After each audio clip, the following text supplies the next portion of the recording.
Hey there, what's up guys? Welcome back to another Alpha Math video. In this lesson, we'll be focusing on algebra from the 2023 past paper. Okay, now let's scroll all the way to question 1. We're only going to be looking at the algebra questions, so we'll start from 1.1 and we'll end at 1.3, which is the last algebra question. Okay, here we have a quadratic equation. X squared plus x minus 12 is equal to 0. Alright, so here you want to go ahead and factorize this trinomial. The way how we do that is we find the factors of 12 that can give us that coefficient of positive 1. The coefficient of x, which is positive 1. Okay, so the factors of 12 is obviously 12 and 1. And then also 2 and 6, 2 times 6 is 12, and also 3 and 4, 3 times 4 is 12. So these numbers all multiply to 12. Now we also need to see which of these factors can add to give us positive 1. Okay, so one of the numbers will be positive and the other will be negative. I'm guessing it's going to be 4 and 3, right? Because positive 4 plus negative 3 is equal to positive 1. Okay, so that's the factors we're going to go for. Right, so we factorize here x minus, or rather plus 4, and x minus 3, both equal to 0. Okay, when you have a product, right, represented in these brackets like this, and it's equal to 0, you can always just set each bracket equal to 0 individually, like x plus 4 equal to 0 or x minus 3 equal to 0. And then in the first case, x would either be equal to negative 4 or x would be equal to 3. Right, and those are your answers for the quadratic equation. Now, moving on to question 1.1.2. Here we again have a quadratic equation in 3x squared minus 2x equal to 6. Except in this instance, first of all, it's not in the standard form. So let's bring the 6 across. Right, minus 6 equal to 0. There we go. Now we have it in the standard form. What you now want to do is, first we can't factorize this, right? And one hint is the fact that they told us to round our answer to decimal places, which means already that, okay, we're not going to have rational values here. This is going to be some irrational number. Now, instead I'm going to make use of the quadratic formula, which we all know is negative b plus minus the square root of b squared minus 4ac, all divided by 2a. So your a is the 3 in front, your b is the negative 2 next to our x, oopsie, excuse me, negative 2, okay, can't I put them, there we go, and then c would be negative 6, right?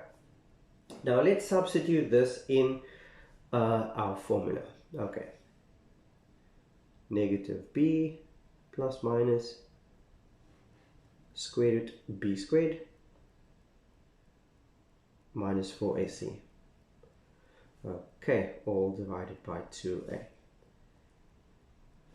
Right, now I've actually done this question beforehand, and so I actually remember both the results for it, so I'll just write it in over here. Once you punch this into your calculator, you should end up with the results negative 1.12. Well, approximately, it won't be exact. There'll be some other decimals, but you'll have to round it to 2 decimal places. And the other one would be I believe it was 79. It was actually 786, but then you round it to 79. Okay, 1.79. And that's your two answers. So yeah, this is the final result for that equation. So you can see two quadratic equations. The first one we could factorize, this one we couldn't, and therefore had to make use of the quadratic formula. Okay. Now, over here you are presented with a third equation. Question 1.13 is a third equation.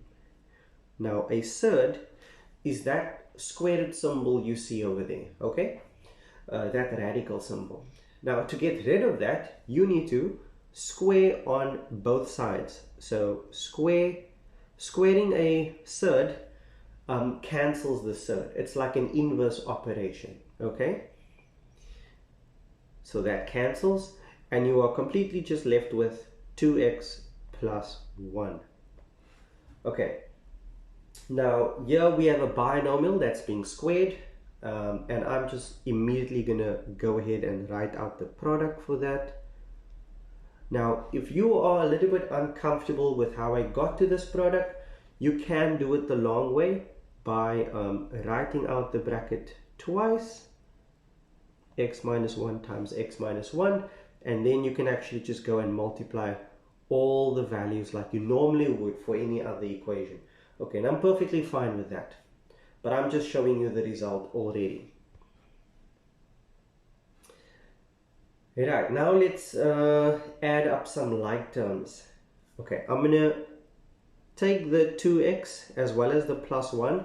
I'm going to subtract 2x on both sides, and I'll minus 1 also on both sides, which will eventually cancel these two. And on here, on the right hand side, I'll end up with negative 4x because you minus another 2x. And then 1 minus 1 is 0. So this and this basically just cancels one another out. Right, let's factorize again, taking out a common factor of x. Okay, which will leave us with x minus 4. Now here we can see that x will be equal to 0, or x minus 4 will be equal to 0. Okay, which means x is equal to 4. And that is your two results. Now, just hold on a minute. Remember, the equation we started out with was a third equation, a radical equation. Sometimes the results you end up with here, even though you went through all the legal processes, right? Nothing we did was illegal in math terms. But one of these answers are actually wrong. So we're going to have to test our answers back with that original equation to see which one gives us the correct and which one gives us the incorrect result. Well, sometimes both works, but not always. So yeah, let's substitute 0 first.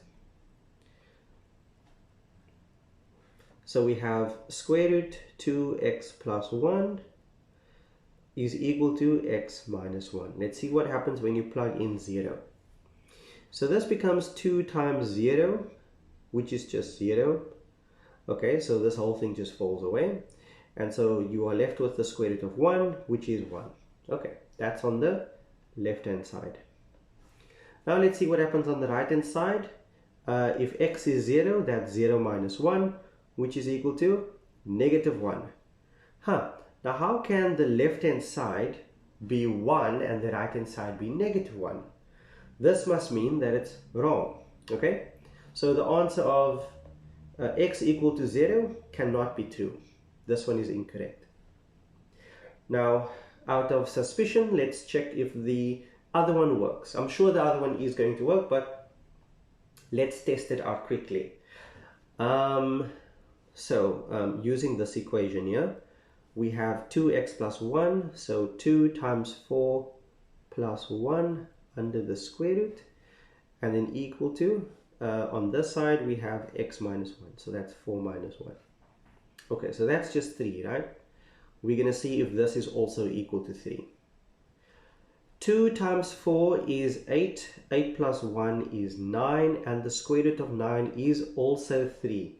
You see, on this, or for this calculation, you can see the left-hand side does match up accurately with the right-hand side. And therefore, this one is correct. So we can give that one a double tick. Okay, nice. Moving on to our inequality. Okay, here we have a quadratic inequality. X squared minus 3 is greater than 2x. Let's get this quadratic in its standard form by bringing over the 2x like this, okay, and then factorizing to find the critical points. So let me do this over here.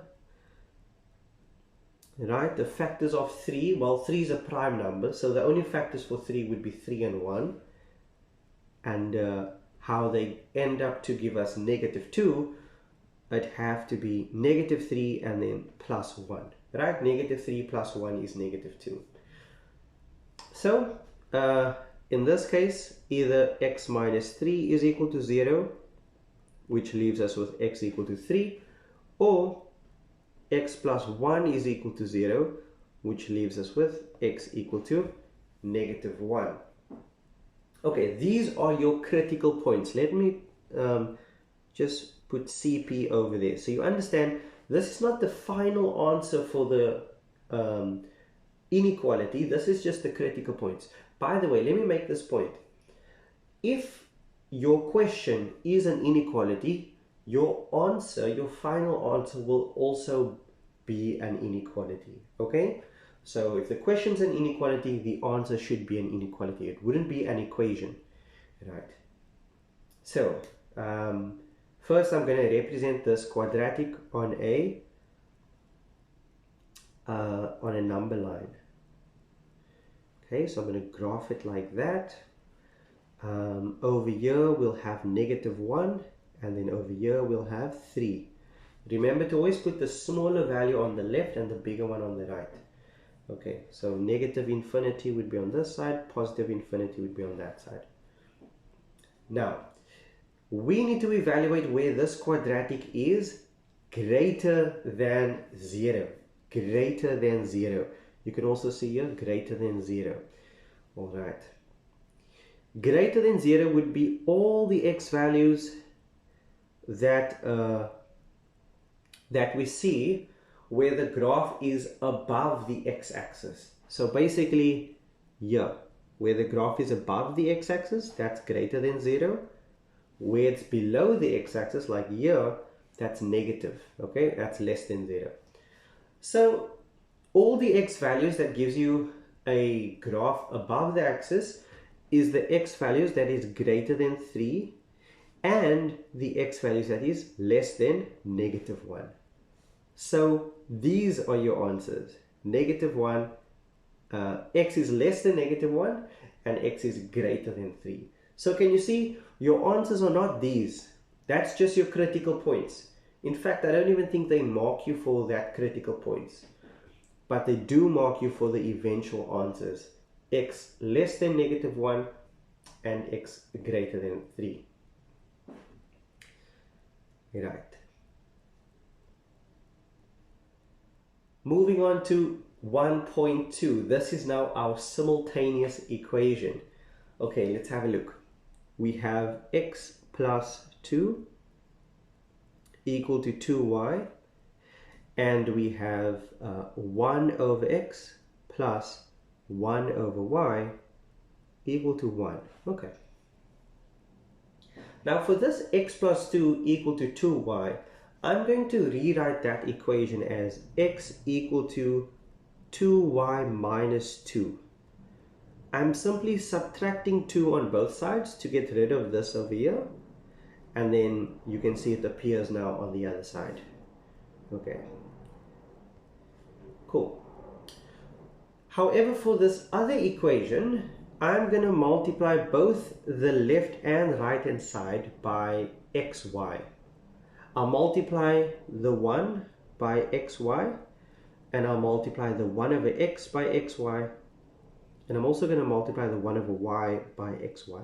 So that's my lowest common denominator. I'm multiplying every single term by my LCD.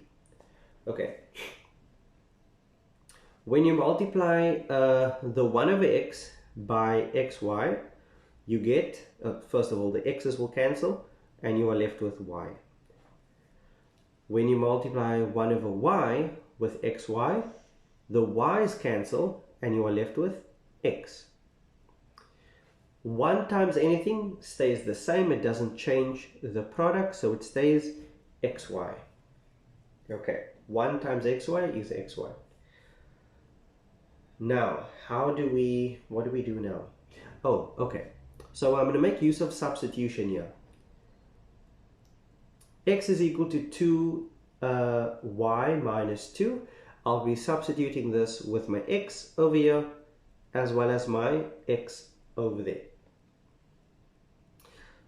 Okay, let me switch again to blue.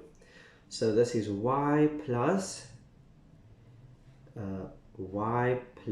x, which is now, the x is now 2y minus 2, and also this x over here also becomes 2y minus 2. Okay, and remember it's being multiplied by a y over there. So that y has to be distributed with both terms in the bracket, and over here we're going to group or add up like terms. Okay. So this is 3y minus 2 equal to 2y squared minus 2y. Okay. Let me get again this quadratic in its standard form. So how do we do this? Let's subtract 3y to both sides, and that should give us negative 5y, and then you add 2, so we get plus 2 on this side. Okay, you won't be left with anything on that side anymore. The 3y goes over, and that gives us 5y. Okay, and then the negative 2 goes over, and that gives us positive 2. Okay, I wonder, okay, let me just continue like this. I'll factorize there now. So, right, the factors of 2y, again 2 is a prime number, so it's just 2 and 1. Also the factors of this 2 is also 2 and 1. Both signs should be the same, they both should be negative, because a negative times a negative gives you a positive. And you can see if you multiply out, you're going to end up with that negative 5y in the middle. So everything checks out. We're now going to set each bracket equal to 0. I'm going to say 2y minus 1 equal to 0. Let me just move this a little bit more to the side like that. And y minus 2 equal to 0. Okay, so for this one it's easy. Y is equal to 2. Over here, this is also easy. We can take the 1 across and then divide by 2. So there's our two answers. Y is equal to a half and y is equal to 2. Now remember, the original equation stated that we should solve both x and y simultaneously. So let's solve x. We only solved y. Y is equal to a half and y is equal to 2. Let's substitute that now into this equation over here. So x would be equal to 2 times a half minus 2. That will be your first result. And the other one would be 2 times 2 minus 2. Okay, 2 times a half minus 2 is equal to 2 times a half is 1 minus 2. That gives you negative 1. So x is equal to negative 1. Also, 2 times 2 is 4 minus 2. That is equal to 2. So x is equal to 2. And so here you have a few more results. X is negative 1 and positive 2.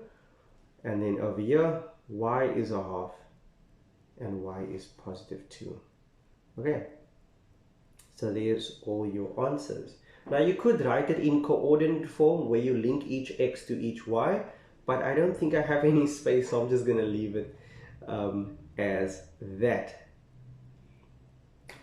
Moving on to our third and final question, 1.3. Here you are given a exponential equation, and they're telling us that m and m are integers, meaning they're not fractions, they're not decimals, they are integer values. Okay, determine the value of m plus n. So m 2 to the power of m plus 1 plus 2 to the power of m is equal to 3 to the power of n plus 2 minus 3 to the power of n. We are first going to solve m and n, and then we're going to determine what m plus n is equal to. Let's start by factoring. I'm going to, wait, let me first break this up. So this is going to be 2 to the power of m times 2 to the power of 1. I'm breaking up that term there, 2 to the power of m plus 1, as 2 to the power of m times 2 to the power of 1. Now, I'm going to factorize now in my next line by taking out 2 to the power of m as a common factor. Okay, when we remove the 2 to the power of m on this side, you are left with 2 to the power of 1. When we remove the 2 to the power of m on this side, so 2 to the power of m divided by 2 to the power of m, that is just equal to 1. Okay, so let's repeat the same process over here. 3 to the power of n, we take that out as a common factor. That leaves us with 3 to the power of 2 minus 1. Alright, let's just simplify this a little bit.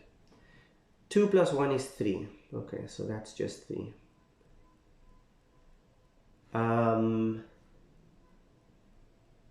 Well, what is 3 to the power of 2? That's 9, right?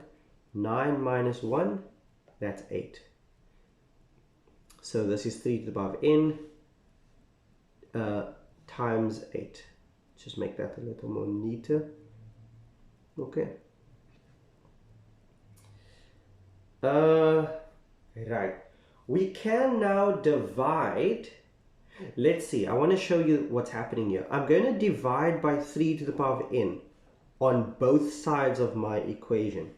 Okay? That should cancel the 3 to the power of n on that side.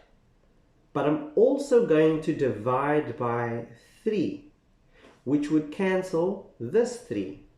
Okay? Let's also make sure we divide here by 3. So what do we have? We have 2 to the power of m divided by 3 to the power of n, because that's the first thing I did. I divided by 3 to the power of n. And that's equal to 8 over 3. Right? Because we also divided by 3. Now, 8 can be written as 2 to the power of 3, and 3 can be written as 3 to the power of 1. Now, watch here. We know that m and n are integers. So here already we can directly now say that m has to be equal to 3 and n has to be equal to 1, because we have prime bases in 2 and 3 on the left hand side and 2 and 3 on the right hand side. We have prime bases, so it must mean that those exponents are equal to one another. Okay, we can then now also say, therefore m plus n is equal to 4, because m and n is 3 and 1 respectively, and therefore your answer is 4. Okay, and that's it. That's the last algebra question. I'll see you for question 2 of November 2023.